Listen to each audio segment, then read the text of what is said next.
جعله الله سببا لرحمته ووصلة إلى جنته، ولو أراد سبحانه أن يضع بيته الحرام ومشاعره العظام بين جنات وأنهار وسهل وقرار، جم الأشجار، دان الثمار. پروردگار نے اس مکان کو رحمت کا ذریعہ اور جنت کا وسیلہ بنا دیا ہے۔ وہ اگر چاہتا تو اس گھر کو اس کے تمام مشاعر کو باغات اور نہروں کے درمیان نرم و ہموار زمین پر بنا دیتا جہاں گھنے درخت ہوتے اور قریب قریب پھل۔ ملتف البنا متصل القرى بين برة سمراء ورولة خضراء وأرياف محدقة وعراس مغدقة ورياض ناضرة وطرق عامرة، لكان قد صغر قدر الجزاء على حسب ضعف البلاء۔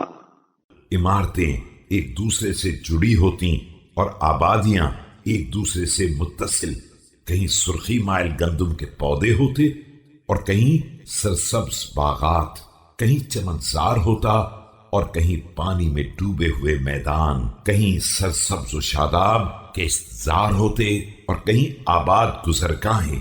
لیکن اس طرح آزمائش کی سہولت کے ساتھ جزا کی مقدار بھی گھٹ جاتی۔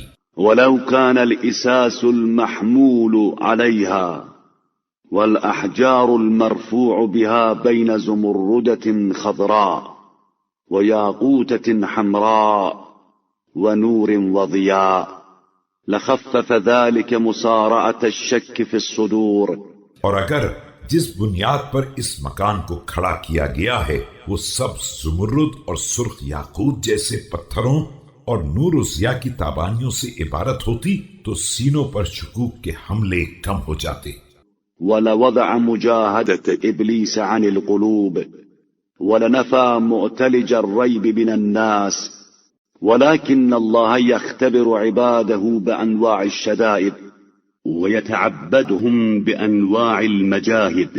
اور دلوں سے ابلیس کی محنتوں کا اثر ختم ہو جاتا اور لوگوں کے خل جانے قلب کا سلسلہ تمام ہو جاتا، لیکن پروردگار اپنے بندوں کو سخت ترین حالات سے آزمانا چاہتا ہے اور ان سے سنگین ترین مشقتوں کے ذریعے بندگی کرانا چاہتا ہے۔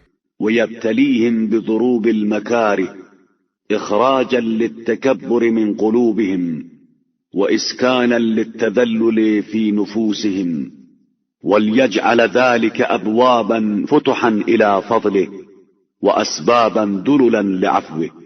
اور انہیں طرح طرح کے ناخوشگوار حالات سے آزمانا چاہتا ہے تاکہ ان کے دلوں سے تکبر نکل جائے اور ان کے نفوس میں تواضع اور فروتنی کو جگہ مل جائے، اور اسی بات کو فضل و کرم کے کھلے ہوئے دروازوں اور عفو و مغفرت کے آسان ترین وسائل میں قرار دے دے۔